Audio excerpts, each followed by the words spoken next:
Okay. You all set? I'm set. Okay. Today's date is April 16th, 2015. My name is Simone Hall, and I am interviewing Miss Lois Carson for the Archiving Black History in the Inland Empire project. Her name is spelled, first name, Lois, last name, Carson. Correct. We are interviewing her here at her home in San Bernardino, or is this Yes, Rialto? In San Bernardino, California. Thank you, Lois, for interviewing and taking time out to conduct this interview with us. You're certainly welcome. I'm happy to do so. Okay, perfect. So, let me look at my notes here real quick. What can you tell me? There we go. Okay. What can you tell me about the National Council of Negro Women? Well, first and foremost, I love the organization. One of the reasons I love it is because it's for all women, regardless of educational status, income status, or anything. Dr. Dorothy I. Height, our now deceased national president, used to say it's a y'all come organization. And because I believe in inclusiveness, that's one of the things I admire about it.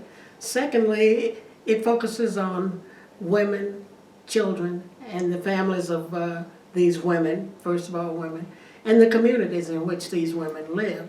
And it's aimed at improving life for women and their families and the communities they live in. Okay, from what I understand, the NCNW has acted as a safe haven for women. Can you go into a little bit of detail about that? Well, not so much that as a collective voice for women.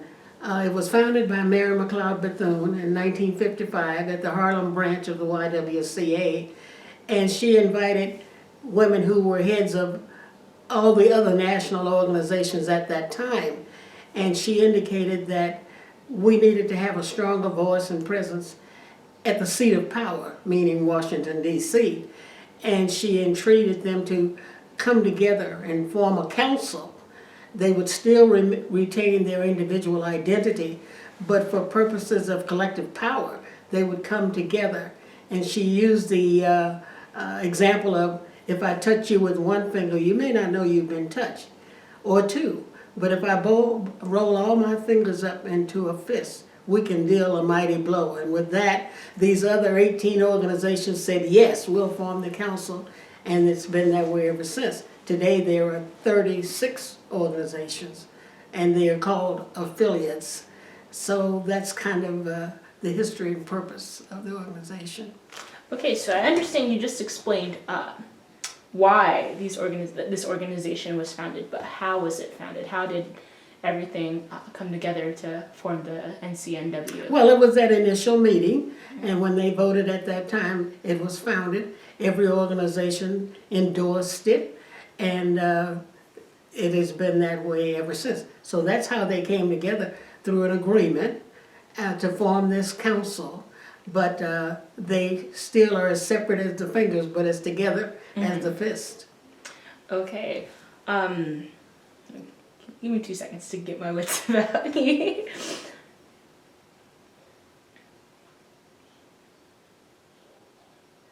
Now, what were the times like? Can you go ahead and go into a little bit of detail about the cultural time period and the social time period? At the founding? Yeah, at the founding. Well, of course, Jim Crow, that was 1935, was pretty prevalent at that time. Very segregated in both the North and the South. In the North, it was de facto, not by law, but by practice. In the South, it was, in fact, it was a definite fact, visible, separate drinking fountains, separate schools, separate everything. So those were the times, and there was very little in the way of political power on the parts of black people, and it was pretty much forward thinking for Mrs. Bethune to come up with that idea that we would be heard if we worked together and stood together. Okay. Now, you, hold on.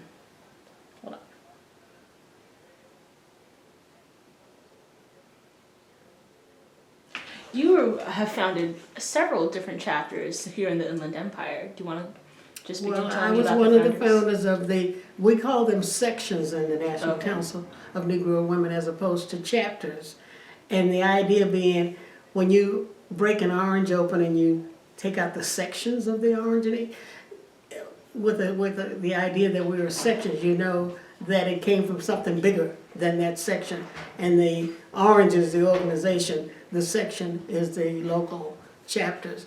And we were chartered in 1968 as a section here for the Inland Empire. And we carved out our recruitment territories, anything from Fontana to Redlands at that time, but you can live almost anywhere if you want to be a member here. We had an organization here, a local club called Les Jeunes that we tried to do local civic work with, but when we found out that there was a national organization and we could be part of something bigger than ourselves, we disbanded the other organization and formed the Inland Empire section of the National Council of Negro Women. So why was there a need for the Inland Empire section of the National Council of Negro Women? Well, the same need as we had been serving under these other little tiny local organizations to help youth, to help people in need, to fight discrimination. Those were the same things that NCNW focused on. However, if we were part of a national organization, we would be getting guidance. We could, go to meetings nationally, hear what other people are doing in other areas. It's just so much better being a local section of a national organization. Gets you to think globally, but to act locally. I love that phrase. I would try to live my life like that. Now, what were some of the achievements of both the national chapter of the National Council of Negro Women and specifically the Inland Empire section?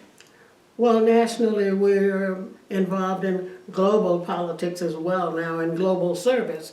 We have 20 organizations in Africa, the Caribbean, and even Asia. And they work on national kinds of problems. Like today it would be income inequality, for example. It would be healthcare, affordable healthcare, those kinds of things. Locally, we decided that we would focus in certain areas. Mrs. Bethune left a 10-point legacy to us, and it begins with I leave you love and ends with I leave you a responsibility for our young people. We took that last plank and made that our program for work, and we've had a youth program here ever since 1969. And right now we run the Bethune Youth Center over on Foothill. Oh, wow. I did not know that. We've had a youth program continuously. Hasn't been the same youth program, but that's what we've had. And we work with the domestic violence. We run programs to train young people in order to get a job, finish high school, so that they can have productive lives. Okay, so can you tell me a little bit more about the youth programs? The Bethune Youth Center? Yeah. We work, at the present time, we work with young people 18 to 24. Oh, okay. Because that's kind of a invisible segment of the population. There isn't a whole lot for that group.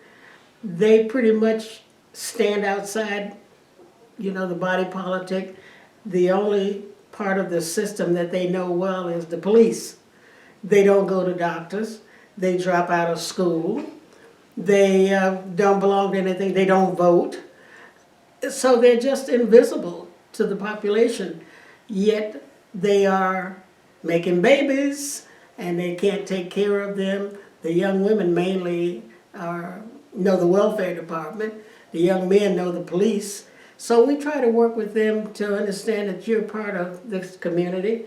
The community is here to support you, but you have to do your part to make the system work for you. So that we work with them and we provide them with, help them get back into school, get their GED. We teach them how to develop a resume, how to dress, how to interview on a job, how to volunteer. We take them to various things so that they understand what else is in the community, theater, various things like that. just to engage them in community, and hopefully they can be successful instead of ending up in prison or dead. Yeah. So what's the biggest impact that you've seen on one of the youth that you've been serving these last years? Well, a number have finished college, a number have gone into the military, a few of them are employed around here with good jobs. It's been very successful, and they're not elected officials or anything like that yet. They're not doctors and lawyers yet, because they have so far to come up. You know, that if they get a good job and they can support a family, that's success, really. If they finish high school, that's a success. And so we work with those who are most in need. I work with another program that works with achievers. That's a whole different segment of the population, but these are much more in need. Can you discuss a little bit about the program you work with achievers as well? Well, that's not under the National Oh, it's Council of not. Negro Women. No, that's Excuse me, another forgive me then. organization. What other achievements, what were some of the achievements made by the local section in the Inland Empire of the National Council of Negro Women? Well, we have honored people who have achieved, women mainly. We honor them, and then eventually we started honoring men in the community for the things that they have done as well. We adopted a room at Option House for families of domestic violence, and we keep that room furnished, and we make a lot of donations to them. We get involved in issues in the community. We go to city council and board of trustee, school board meetings to make sure that we're there to make our voices heard on behalf of women and families who can't be there, who don't have a voice yet. So we focus most of our attention on the young people that we work with, because we did vow that we would always focus on young people in our work. I appreciate that personally. Can you discuss a little bit about the uniqueness of the sections in the Inland Empire that you founded? Because it's not my understanding that you just started just one, but several. Yeah, I personally sat on the national board for about 12 years. I was National Director of Youth Programs based on our experience here with youth programs. Then I became Secretary nationally and then Vice President. So I was on from the late 70s to the early 90s. I think I went off in 91, 92, something like that. But being part of that national organization, we would go to the White House every time we had a convention. Remember, Mrs. Bethune said you deal with power at the seat of power. And there were only 2 national conventions that weren't held in Washington, D.C. One of them in Los Angeles, where we received our charter. Thank God it was, it just so happened that way.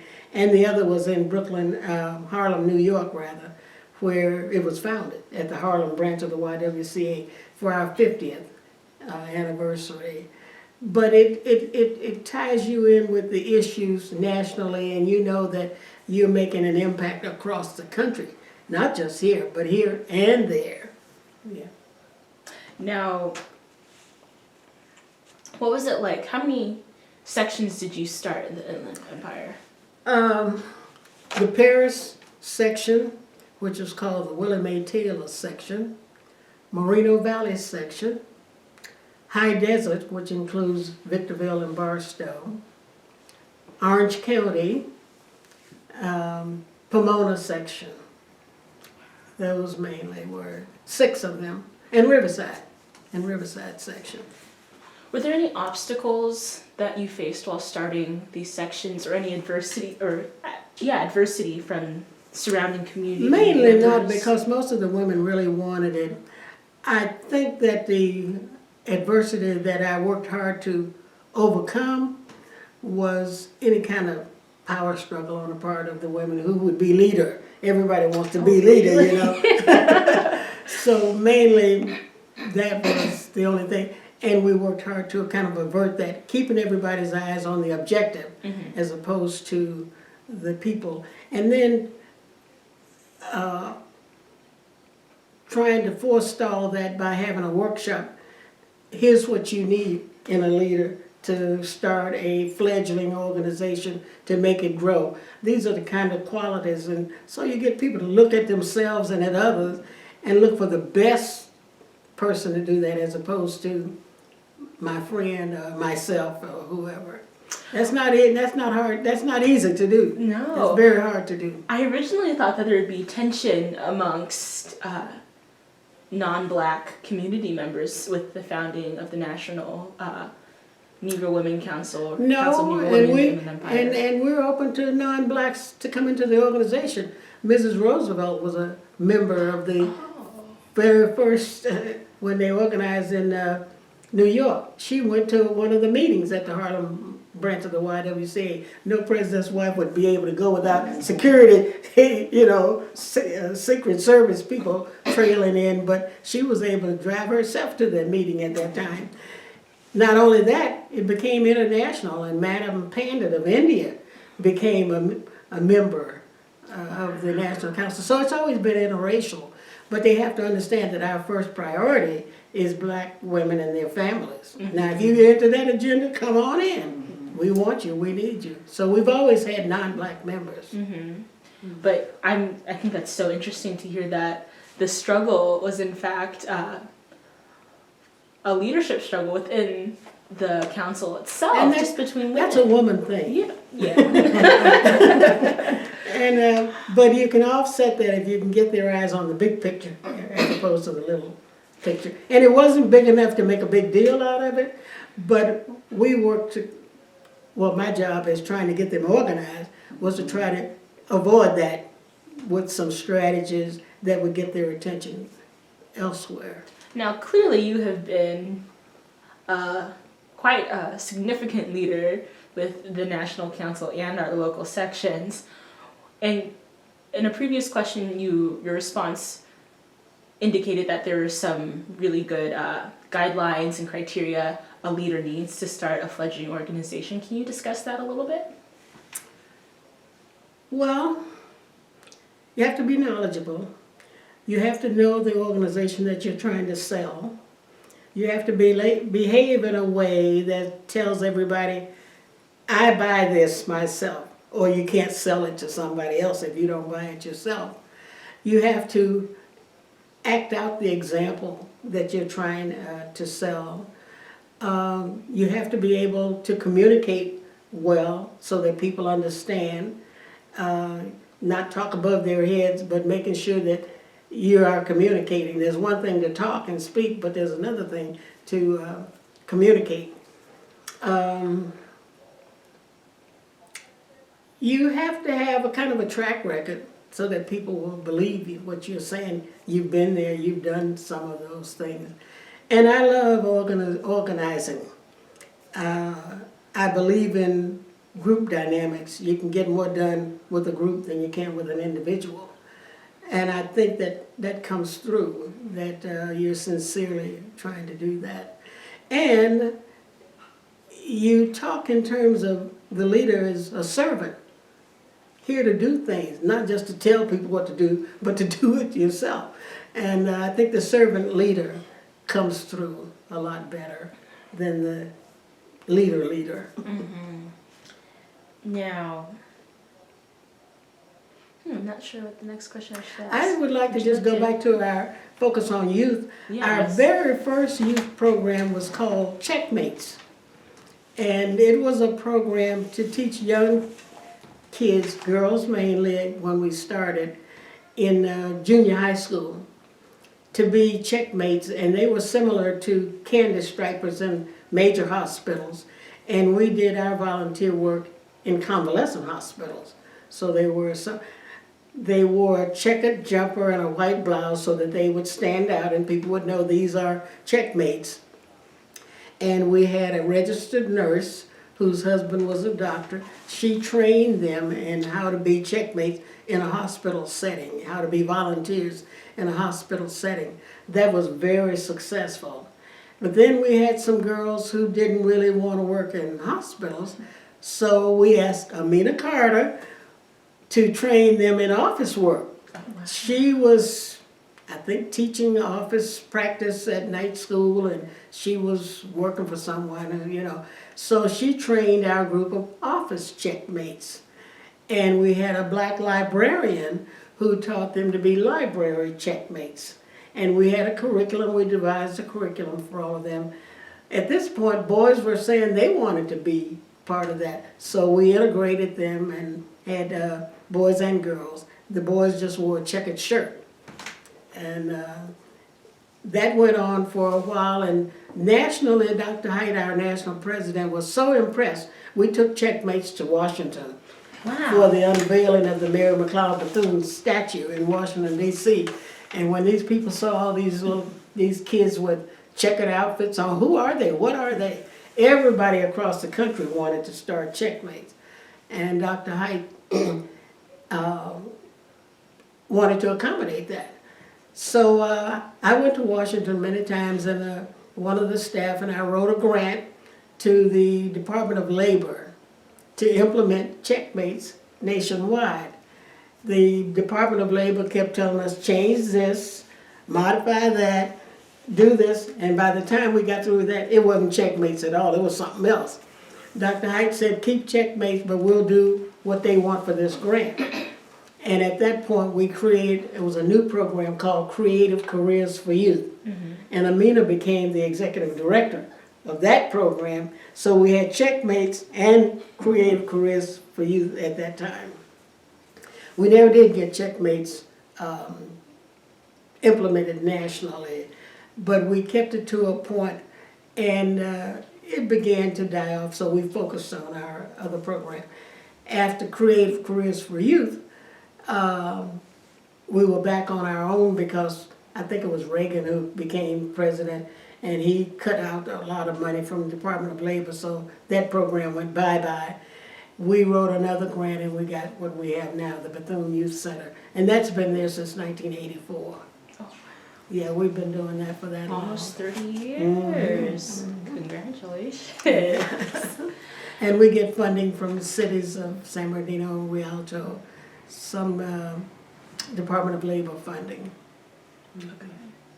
Now, were there any other programs like Checkmates and the Office program that the National Council of Negro Women started here in the Inland Empire? Well, not here in the Inland Empire, because we would do all of that. National doesn't start anything anyway. Yeah. They look to the local sections to do that, and there are other youth programs around the country, but they're not checkmates, nor are they what we have over here. We've had a lot of people come and visit us to see our model, and some have gone on to get some Department of Labor funding, but their program still isn't exactly like ours. It's whatever meets the needs of their communities. How was your model influential? How was the model of your programs in the section here influential to other chapters? Well, the fact that they didn't have anything and they were looking for something to do. So, you know, you don't want to just go to the meeting and sit around and have cookies and tea. You want to do something. But many of them didn't know how to write grants. They didn't have skills yet to operate grants, because it's one thing to get them, it's another thing to operate and keep them. And you got to be accountable to the government for the funding. You can't say you're going to spend it on this and you spend it on that. And so we had to train a lot of organization in how you manage funding and how you report it out. Those kinds of things, how you keep records and things like that.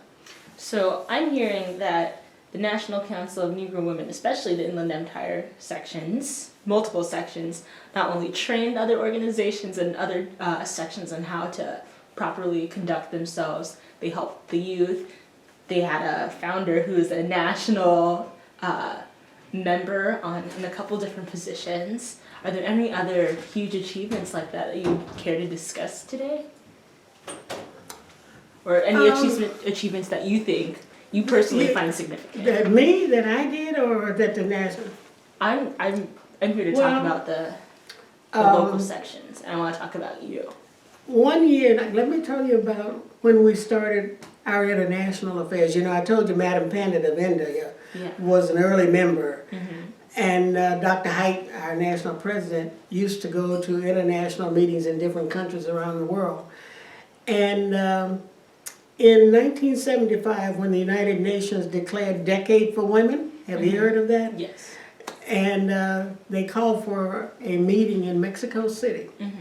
Some of us went from the National Council of Negro Women, so we would be there because we do have what they call a status as a non-governmental organization at the United Nations, because Mrs. Bethune was at the founding of the United Nations, so we've always had this status, a non-governmental organization, what they call an NGO there. Anyway, a number of us went to Mexico for the first UN Decade for Women, and we met these African women from different African countries. In particular, these groups were from Senegal and Togo. And they told us that when they come to the United States, they never got to meet black women. They were the guests of white women, and they never got to meet any black. They heard that there were black people in the United States, but they never met any. And you know, Dr. Haidt said, well, we'll take care of that. So we wrote a grant to the State Department and proposed a program called the Twinning Program, where we would twin the National Council with women's organizations in Africa. And we particularly cited these women we had met in Mexico City, the Union of Togolese Women and the Federation of Senegalese Women. These were organizations in those countries. So we wrote up something where we would bring them here and then we would go there to visit them in their countries. And when National got that grant to come here, they sent out a communique to all of the sections saying, if you would like for these women to visit your area, write us a proposal of what you would do with them if they were here. And I wrote the proposal for our group here. And I got the University of California and Cal State San Bernardino to indicate that they would be there to help us with this because the women were French speaking. We had one member in our section who grew up in Louisiana and was taking French at Cal State and spoke French very well, so we cited her as someone who would help us communicate with these women. And we told them where we would take them, what we would do, what they would see if they were here, and we were selected to host them here. I got the university to translate all of our booklets and programs into French. Oh, good. So the women would understand what they were reading. We had receptions for them. The mayor welcomed them and all of that. So needless to say, I got picked to be in the reciprocal group going there. Oh, wow. My first trip to Africa. And what was that like for you? Fantastic. And I've been back 8 times since. Wow. Couldn't stop. I don't blame you. So those are the other kinds of things that being part of a national organization gets you locally into. We would have never had those kinds of experiences. And look at what we brought to the community. The community had never had anything like that before we got involved in the NCNW. Wow. That's something else. Oh, what? Yes, love? Oh, nothing. Okay, sorry, I thought I was trying to speak with me. Is there anything else that you would like to say regarding the inland sections for the National Council of Negro Women, or just anything you would like to say today? Well, we are still working very hard. We do various things to raise funds so that we can serve the community better. We're a working organization. We don't do balls. We do have membership teas, and that's about the most social thing that we do. But mostly we work, and we go to meetings still and address people in power. We speak to power all the time about issues locally. During the 60s, when there was lots of turmoil, we were engaged in discussions to learn to live with our neighbors and seeking racial harmony. And we still are engaged in similar kinds of things because it's not over yet. Yeah. We haven't won that war yet. Now, how active are the chapters or the sections, in the Inland Empire today? All of them work pretty hard. We come together every year in what we call the Bethune Recognition Program, where we all come together. And we rotate it. Victorville might host it one year, Inland Empire might host it another year, Orange County might host it, but we're all sponsoring it together. And it shows how we can work together. And we're moving towards regionally doing more together so that we can help each other from San Diego to Ventura and everything in between. Now, I'm sure you've been keeping up with recent events, and well, this is nothing new for the Black community. We have been seeing a lot of it on the news and other forms of media regarding racial discrimination and cop beatings of Right. Black people, Black women, beatings of Black women and killings, unjustified police shootings of Black women often go Well, Black men undiscussed. mainly. Black men mainly, but Yeah. also Black women too. It's a minefield for Black men in Yeah. America. I mean, you don't know when you're going to get blown up if you step on the wrong thing. Oh, yeah. And every mother, dreads when her son leaves home because she's not sure whether he's going to come back alive or not. I had 4 sons, so I can tell you. Yeah. I know what that's like. But with Black women, it's the income inequality, working for such little pay. Dr. Height used to say, Black women don't need more work, they need more money for the work that they do. Yes. And because we're hardworking people and have always been at the bottom of the ladder, lifting everybody else up, but not going up Ourselves. equally ourselves. So we always are going to be working on that situation, but we don't just think of ourselves and our needs. We're there to support Black men, our Black youth as well, and lift everybody up. Now, speaking of the youth, how would you like to see the youth in this community very specifically address issues such as income inequality and police brutality? Well, it depends on their age. If they're still in school and in high school, we want them to focus on grades. You don't work. But this issue affects Yes. high school students as well. Well, they have to engage in that through their families, so we focus on that family. When my kids were small, I had them in the marches when we would be